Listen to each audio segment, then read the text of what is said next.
Hello. So today I'm going to make a tier list for the Japanese language fluency needed to for Japanese games. So for this tier list, I will do two separate tier lists. One is solely for gameplay purposes, and the second would be for full enjoyment, where you will be able to read the story. So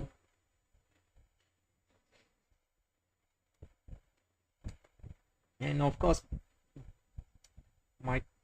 I know some, but I think I won't be able to pass N5 anyways. So yeah, take my opinion with a grain of salt. And if you want to rank it yourselves, the link to the tier maker is in the description. So I will start with the fluency required to just play the game. So let's start with the first genre, action games. Well, I would say it's actually unneeded, because even if you don't understand the controls, you can just, you know, fiddle with the buttons a bit and you will know what the button does. So next up is adventure games. I'm going to put up in N1 to N2.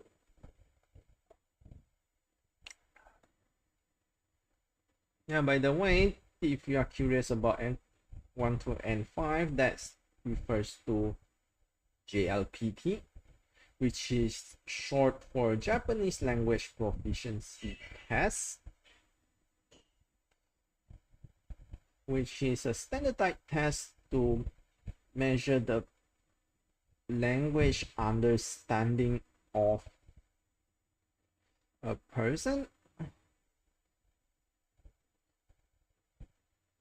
Now, the reason why I think adventure games require N1 to N2 is that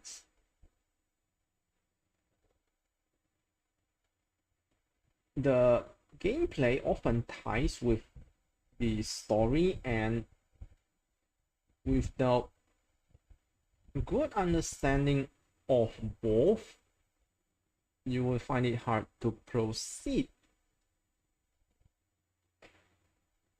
Okay, for action RPG, I'm going to rank it.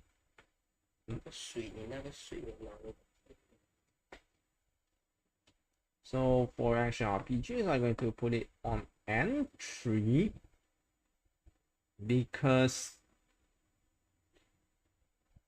unlike not regular turn-based RPGs where you 这个是100号来的哦。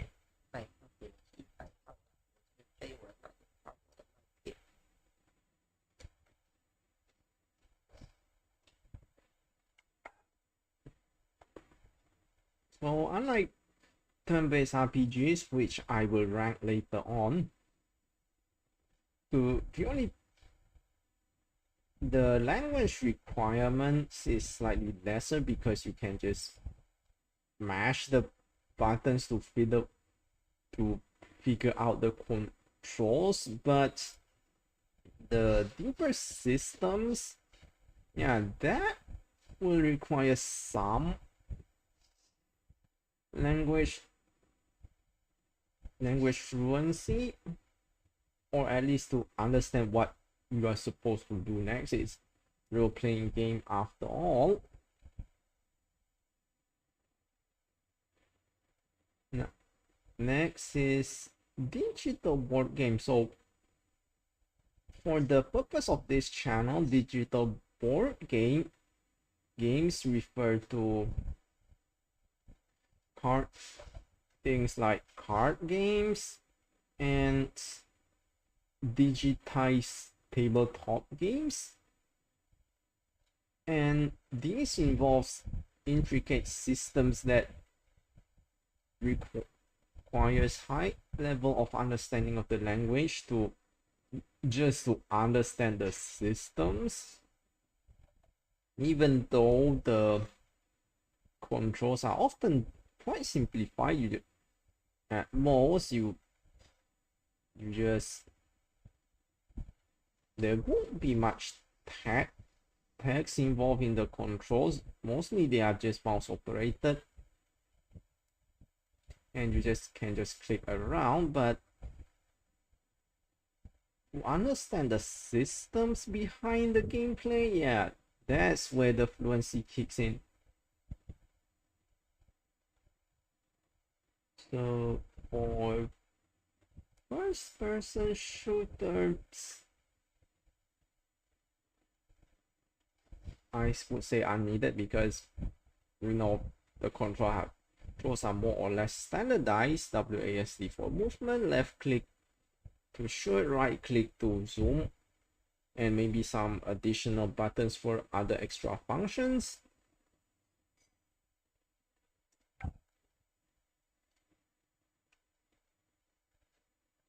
Fighting games, I will put this in N5, because while you can just button mash, but if you want to know the more things like combos, special moves, and some basic systems of the game, you will need to know some of the terms being used at the very least. For horror, yeah, I'm going to put that in maybe N4. No, I think it's N1 to N2, because most horror games, they are mostly mixed up with adventure games, which shares the same language fluency requirements.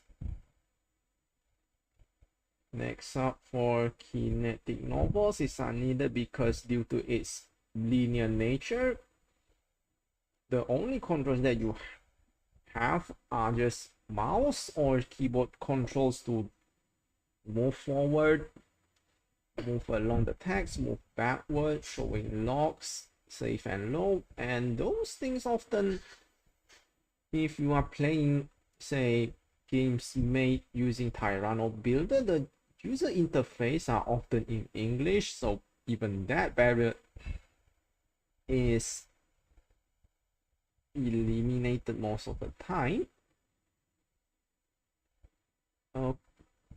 So for mini games, now normally while understanding, you don't need to understand the controls of mini games if you can just fiddle around the controls a bit, but you will need to at least know some Japanese just to understand how the game works.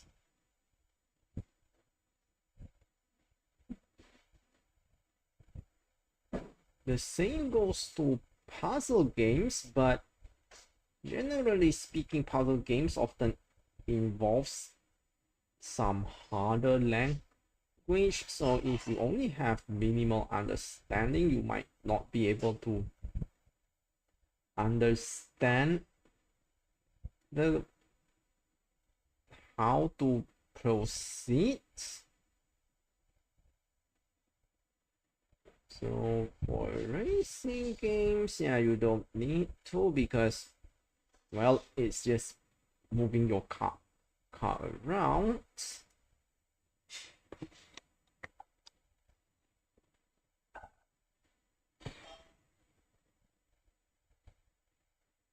And for rhythm games, So you will need to know some really basic stuff to understand the underlying system beneath them, such as how the layout works or how to the scoring system.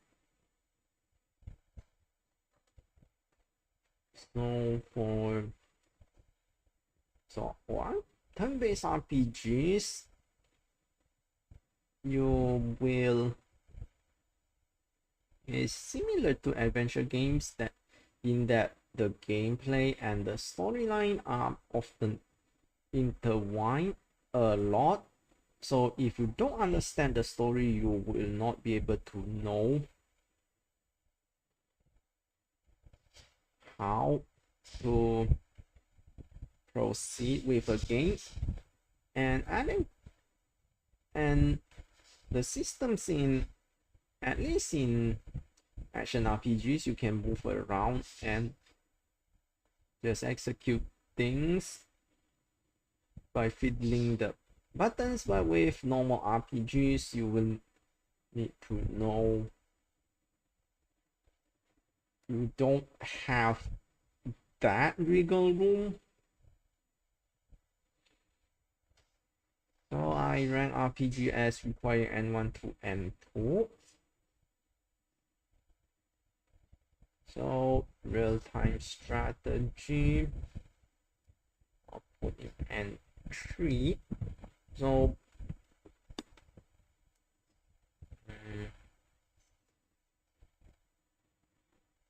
okay, so no, I don't think it goes as high as N3. I think it's N4 in the sense that you only need some,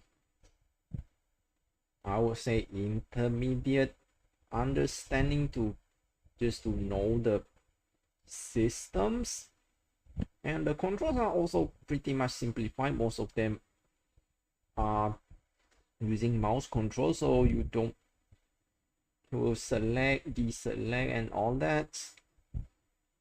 So the controls aren't that bad, and the systems are relatively simple, at least simpler.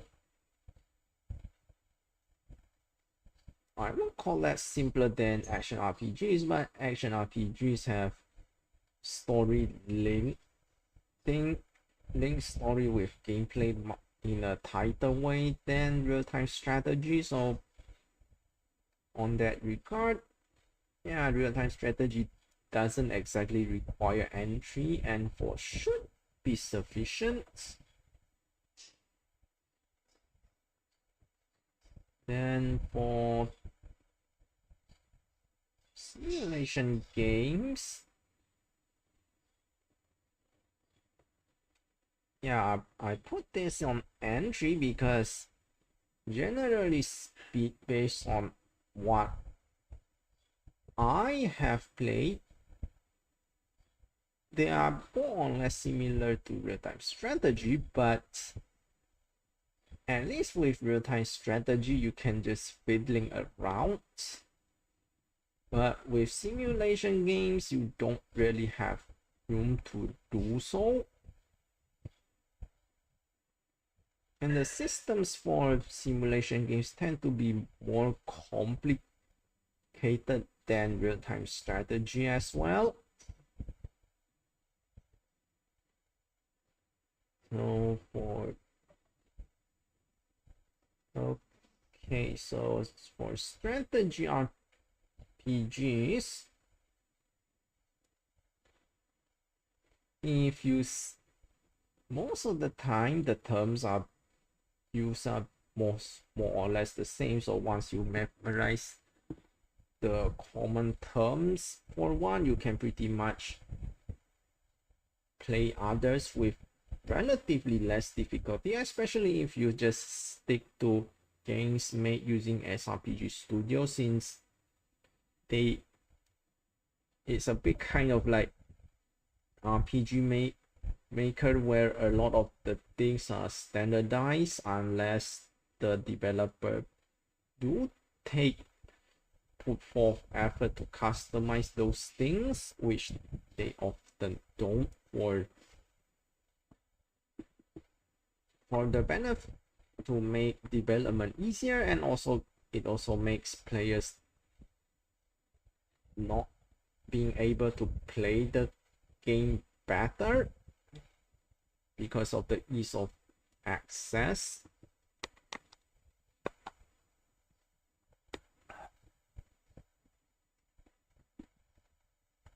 And the systems in strategy RPGs are often simpler compared to their action and turn-based counterparts. Okay, so strategy games.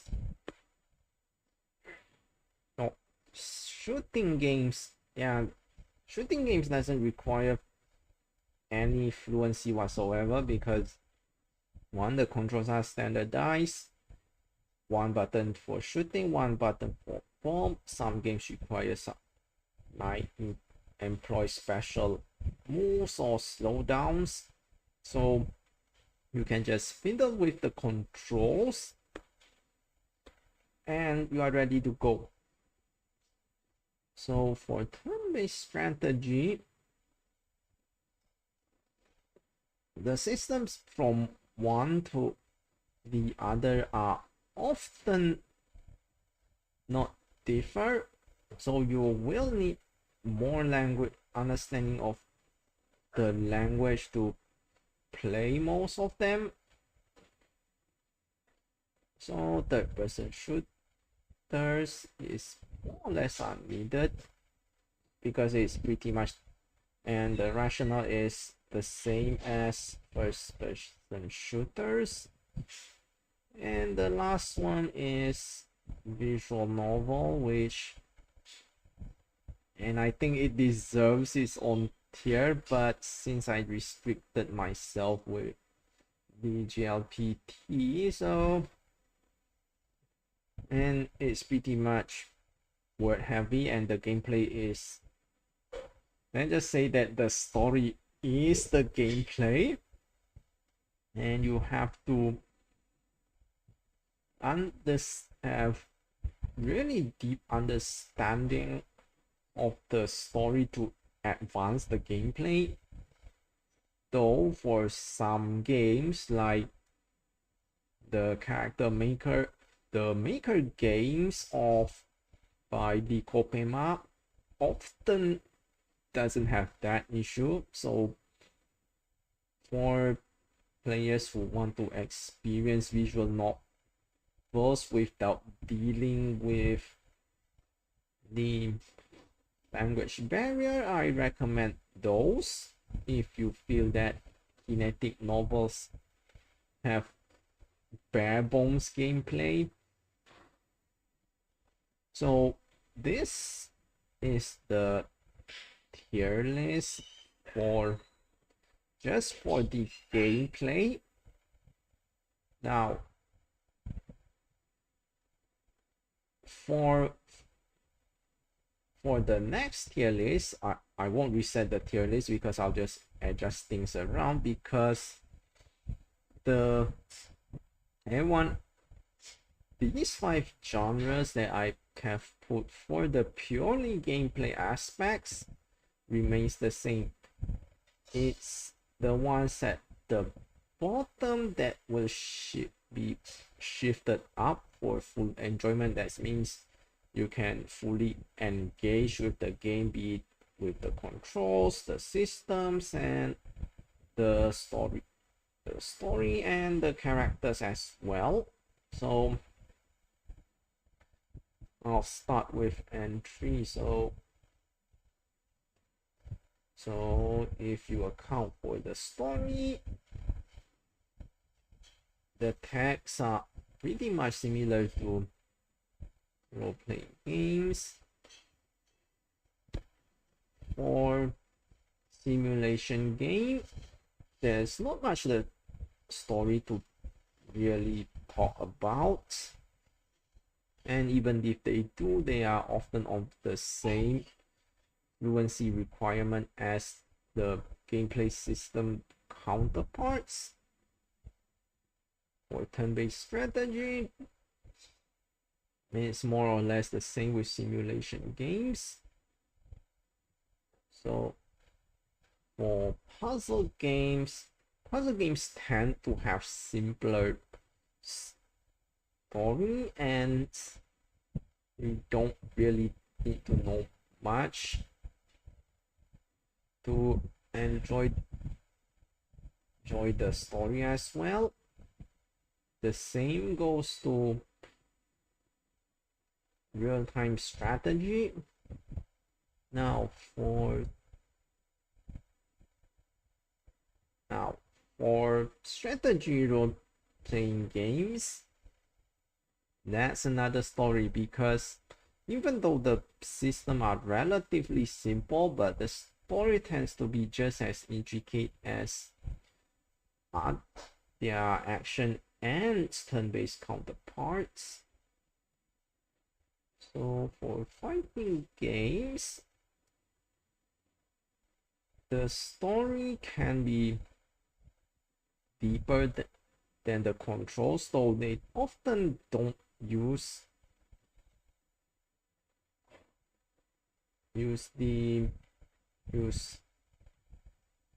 more complicated language. For mini games, the story are more or less non-existent, though some of them might include a line or two. For rhythm games, yeah, most rhythm games don't feature a story, so that's pretty much may keep the rhythm game in the same tier. The only exception that I have encountered is Note at the Center, or Manaka no Note, and that game actually features quite a deep and really moving storyline. So, well, yeah, if you want to understand that game, yeah, requires at least, I think, N4. So, okay, action games, they often feature simple and not that elaborate stuff. The same goes for first-person shooting games. Now, kinetic novels. For kinetic novels, the stories are often written with language that sometimes even native speakers would sometimes struggle with the language as well. So you definitely need to have a deep level of fluency to get to fully enjoy the game. For racing games, they often don't have a story at all, so it's pretty much unneeded. For shooting games, they do sometimes have, they often have some simple story blurbs or simple character dialogues before for the boss fight, so some understanding will be needed. The same goes for third-person shooters, though some of the for these four action, first-person shooting, normal shooting, and third-person shooting, sometimes they do have more elaborate storylines, which will push the fluency level required to either N4 or N3. So please keep that in mind. So yeah, that's it for the tier list for full enjoyment. And hopefully this will serve as a guide on, at least if you are first time playing and you want to explore deeper into untranslated Japanese games, which, by the way, this also includes games like the ones that you often see at Wolf or BL site. So, and those games tends to have higher language fluency requirement than their freeware or student made counterparts. So please keep that in mind. So that's it for today's stream. So I am not sure whether laundry will be done today because that's going to affect the schedule. So I'm not sure what time I will be able to post the schedule for next week. So please stay tuned to my X and Blue Sky for actual announcements. So thank you for watching and I'll see you next week.